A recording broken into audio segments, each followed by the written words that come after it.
Some birds don't just fly past your window. They pause. They linger. They watch. And if you've ever felt their quiet presence pressed against the glass, their tiny heads tilted just so, you might have wondered why. Is it curiosity? Hunger? Or something deeper, more urgent? This moment, so brief and easy to overlook, carries a hidden weight. It's not merely a random act of nature or a simple search for crumbs. It is a silent conversation, unfolding between two worlds, the wild and the human. Yet, we rarely hear it.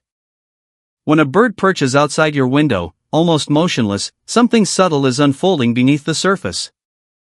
A behavior so slight it's nearly invisible.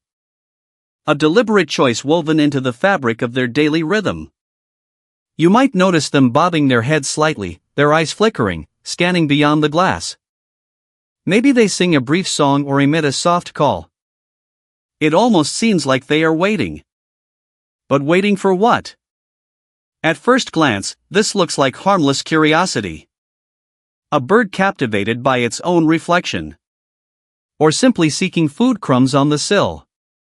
But there's a hidden pattern here, one that brushes against ancient survival instincts and the quiet pulse of adaptation. Birds are acutely attuned to their environments. Their senses sharpened by millions of years spent navigating danger and opportunity. The spaces humans inhabit have become part of their territory now. Windows, for birds, are not just glass barriers. They are thresholds. Mirrors reflecting the trees they once knew. Portals to light and shadow. And sometimes, subtle clues about human behavior. When a bird waits outside your window, it may be assessing safety. Learning patterns. Listening to the muted sounds of life inside before deciding whether to approach. This behavior is a delicate negotiation with risk. Because for birds, windows can be deadly illusions. Reflecting sky or trees, they can trick a bird into crashing or wasting precious energy. Yet, the ones that linger are the survivors, the keen observers. They test the space with patience, deciding if the human world is friend or foe. There's another layer to this behavior. Some birds appear outside windows not merely to observe but to communicate. To signal. In urban settings, where natural habitats shrink and change, birds have learned to coexist with humans in unexpected ways. They might call, flap, or tap, drawing attention to a predator nearby, or hinting at a hidden food source. When a bird waits outside your window, it might be sending a message that goes unheard, unless you truly listen. And yet, there's something more poignant here. The window becomes a fragile boundary between two lives, one captive to steel and glass, the other to feathers and flight. In that space, the bird's waiting speaks of loneliness, curiosity, and perhaps a longing for connection. Think about the times you've noticed a bird looking in as if searching for something familiar. A reminder of the wild beyond walls. A brief moment of shared existence. This behavior can stir a strange mix of emotions. A tender ache. A question about our place in nature. It's easy to dismiss these encounters as mere coincidence. But when you pause, you realize that the bird's stillness carries a weight. An unspoken story of survival and adaptation. The waiting outside the window is not weakness. It is intelligence, honed by necessity. A strategy sculpted by the pressure to live and thrive. In a world reshaped by human hands, birds have learned to read signs we don't always recognize. A quiet tapping on glass, a shadow cast on a sill, these are the new landmarks of their landscape. And in their patience, they show us a form of resilience that is both simple and profound. They wait to understand. To reconcile the natural with the human-made.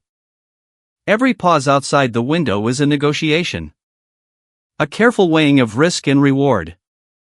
This behavior reveals a truth about life itself: adaptation is not always about bold leaps. Sometimes it is about quiet waiting. Observing. Learning. And maybe, just maybe, these moments of stillness hold a lesson for us too.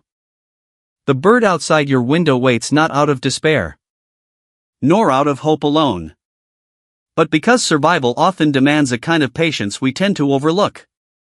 A patience that balances curiosity with caution. And in that balance lies a fragile kind of trust. Trust in a world that is constantly shifting. There is a delicate intelligence in this waiting. A kind of wisdom that doesn't shout, but listens. It invites us to notice the small, almost imperceptible rhythms of life moving around us.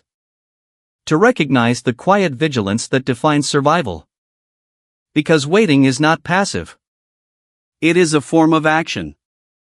A way to gather information. To sense when the moment is right. To minimize risk while holding on to possibility. This is the dance of existence for so many creatures, including ourselves. Next time you notice a bird outside your window, don't just see it as an interruption in your day. See it as a witness to life's persistent will to continue. A reminder that even in the spaces we have built to separate ourselves from nature, the wild quietly waits. Watching. Learning. Waiting. And in that waiting, revealing something about the threads that connect us all. Even if we never open the window. Even if we never speak. The bird's silent vigil endures. A quiet testament to the invisible dance between survival and belonging. And there, in that stillness, something deep stirs within us. Something that recognizes the fragile beauty of persistence. The delicate courage of waiting. Of simply being. Outside a window. Waiting. It is in these moments, where two worlds almost touch, that a subtle transformation happens. The bird becomes more than just a wild creature. It becomes a mirror reflecting our own quiet struggles. Our own moments of hesitation, of watching, of wondering. We are reminded that survival is never about rushing blindly forward. It is about the space we create to pause. To see. To understand. And maybe, in that space between flight and stillness, we find a new way to belong. A way to exist gently alongside one another. Because the bird outside your window waits not just for itself. It waits for a world that can listen. That can hold its silence with care. A world that remembers how to be present. And in that remembering, perhaps we find a quiet hope. Not loud or certain, but steady. Like the bird's waiting. Like life itself. Waiting.